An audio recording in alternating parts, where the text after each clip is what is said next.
AI models from ChatGPT to your homemade neural network can be really slow because every single forward pass, they need a fixed number of multiplications and a fixed number of additions. There's no way around this with math, but what if the computer could do 2, 4, or even 32 multiplications or additions at the same time?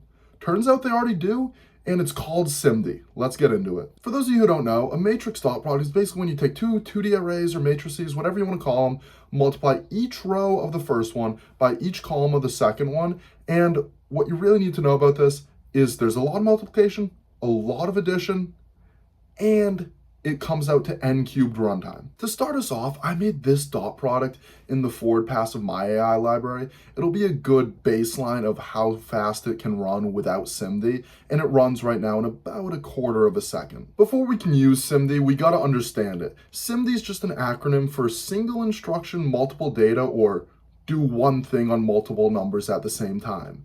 SIMD is also not a software trick. It's actually a hardware trick hardwired into the CPU, meaning we got to understand a bit about how CPUs work to understand why SIMD is special and how it works. In my opinion, the easiest way for a programmer to understand how a CPU works is just to think of it like an object in a higher level language. Objects in high level languages have functions and they have variables. In a CPU, you have these things called registers. They act kind of like the CPU's variables. But we gotta remember that CPUs are physical circuits, they're not abstract concepts. So the register is an actual physical series of transistors. Each transistor can be in one of two states, one for 1, one for 0, creating a binary number on an actual physical location. It's got a fixed name, everything about the register is hardwired. The only thing that can change is it 1 or 0 what it's representing right now? Other than that, fixed number registers, fixed register locations, everything about the registers is fixed. CPUs need a way to run your code as well, and the way they do this is just by reading a series of 1s and 0s from an executable file. But we can look at the executable file by looking at it through assembly language, which is almost a one-to-one mapping and a view of binary in a format that people can read it. So when we look at assembly code, we see a bunch of lines, and each line's called an instruction. It starts with an opcode, which is basically just what function on the CPU object are we going to be calling, and then it will give some registers or some memory address or something, and that would be like the arguments that that function's going to act on. For example, an assembly file might say add RAX RCX. What this is going to do is it's going to look at the register RAX and look at the register RCX. It's going to put their values into a binary addition circuit and then take the sum of those values and put it in RAX because it was the first thing before the comma. While add is a codeless hardwired circuit that's embedded in the CPU, in the hardware, no software attached to it, it can share parts with other circuits. Like there might be two instructions that both do the same thing and they have an overlapping part of their circuit. That's fine. They're not unique circuits necessarily, but each instruction has a circuit. Now you might be thinking, wait, so there's a hard number of registers on my CPU that doesn't change. What if my program has, say, more variables than there are registers? How could that possibly run? What if I have a really big array and there's more elements in the array than in the registers? Well, that's where RAM comes in.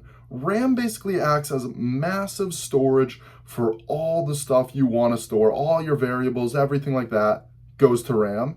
And then when the CPU needs information, it can do one of two things. It can pull the data from RAM and act on it directly, but only if it's on an Intel chip, or on both ARM and Intel x86 chips. It can pull the data from memory, put it into a register, and then act on it from the register. Generally, a register will be about as long as the data it's going to need to work with. For example, on a 64-bit machine, the core registers are 64 bits long, letting them work with 64-bit doubles. You can also put a 32-bit flow or a 32-bit into a 64-bit long register, but it'll be long enough to also fit the doubles. The way SIMD works is it does operations on wider registers. On my Mac, they have these registers called neon registers that are 128 bits long. That's 4 32-bit floats or 2 64-bit doubles. On an Intel chip, they have AVX registers, which can go all the way up to 512 bits long or 16 32-bit floats. SIMD registers have their own circuits for operations separate from the rest of the CPU. So, for example, you might add two doubles that are both stored in SIMD registers. So you have the top half of the first SIMD register is one double, the top half of the second SIMD register is another double, and you add those two together and store the output. The bottom half of the first SIMD register is a double, bottom half of the second SIMD register is a double, you add those two together and store their output, probably in the first SIMD register.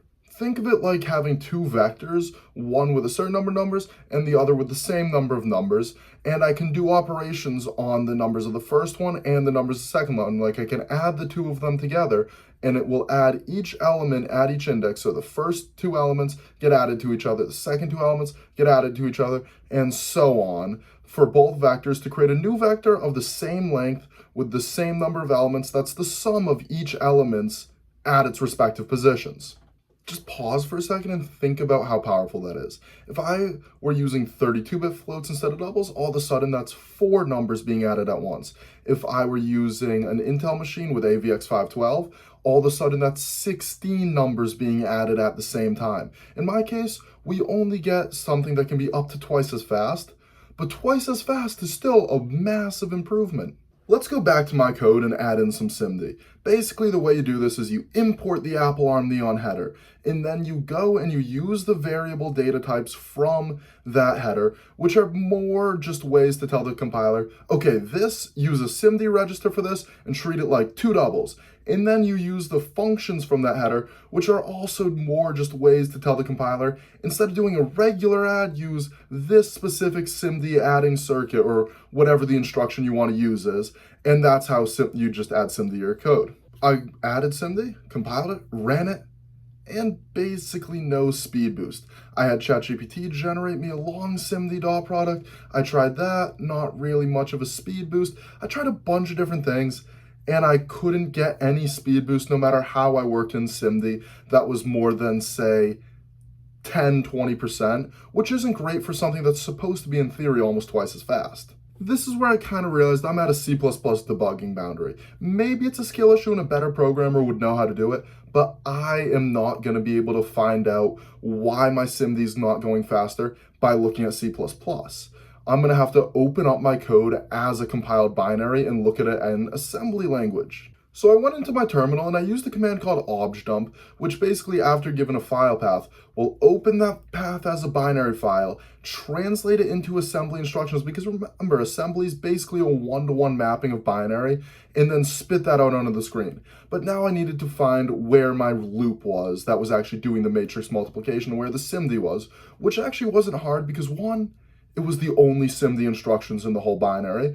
2, it's an unrolled loop, so I get a series of 4 things that look almost the same 4 times over. And 3, it's labeling the function headers, so I can just go straight to wherever my function is and then know where to look within that function. What we see here is a big chunk of instructions that represent just the line of adding to one of my accumulator variables the weights and the inputs. What the assembly is doing is it's saying, okay, I'm going to go to the shelves, I'm going to grab the first accumulator variable's values. I'm going to put it in a SIMD register. Then I'm going to go to the shelves, I'm going to grab the weights and the inputs, all in 3 separate trips to the shelves, put them in my SIMD registers. Then what I'm going to do, I'm going to multiply the weights by the inputs and add them to the accumulator, and then I'm going to put everything back on the shelves and get back to work on the next thing. So the issue here is that I have 4 different accumulator variables, and they're all using the same SIMD register and just being changed in and out, which takes a lot of time. And also, I'm not too experienced with ARM, but this looks like it's taking a few too many instructions to do that changing out. What it should actually be doing is using a bunch of different SIMD registers for each of my accumulators, because right now, we're only touching 3 of them, but there are 32 neon registers on my CPU. That's like having 32 hands and only using 3 of them. Of course we're going to take a speed hit, and of course it won't go that fast even though we're adding in SIMD. What I need to do is I need to tell my compiler, 1, spend less time loading, and 2, use the different SIMD registers so that you don't have to keep loading and unloading the different accumulator variables. And this is unfortunately really easy because it requires turning on compiler optimizations, which kind of takes the fun out of micro optimizations because the compiler just does it for you. By writing -03 in my makefile, now the compiler is going to go and it's going to do stuff like unrolling the loop and other optimizations I've talked about in this and the last episode. It could even automatically put in SIMD, but what it will also do is it'll make sure it's using all the registers to the fullest of their ability and it'll really just filling out the CPU and making the binary really simple in the sense that it's not going to have unnecessary instructions. I technically have the option of manually altering the binary or manually doing assembly, but that's really difficult and really annoying to do, and I don't know ARM that well, so we're just going to do compiler optimizations. Now, if we're going to simplify the binary of the SIMD version with compiler optimizations, that means that we're going to get 10 different things that I don't even know about that are going to make the binary faster. So we don't get a good comparison from the SIMD version to my old non-optimized version. So I compiled a SIMD version and a non-SIMD version, both with compiler optimizations on, and I ran them both. And I got really lucky because when I looked into the assembly of the non-SIMD version, the compiler optimizations didn't add SIMD. It chose not to for whatever reason. So we get what is hopefully a good comparison of no SIMD to SIMD on roughly the same binary. And I got about 0.5 seconds and 0.3 seconds. So just by turning on optimizations, I got 5 times faster to begin with, and then SIMD added another 1.8 times faster than that. I think this teaches us 2 really important lessons about SIMD. The first is that SIMD is a really powerful tool. In my case, I was using a register with just double the width of my data type, and it was still able to speed me up a lot. If I had something that was 16 times the width of my data type, it'd speed me up a ridiculous amount.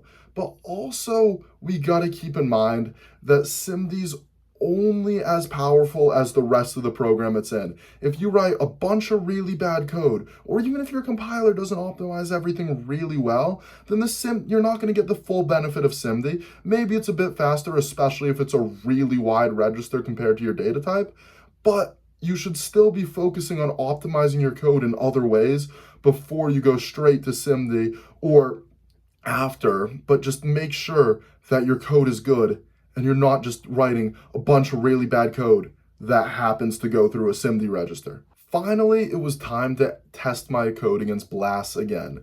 This time I had a 1 rep where I got pretty lucky on an edge case and I was 3 times faster than BLAS, but the rest of them, including other tests on the same case, got me between like 5 and 20 times slower than BLAS.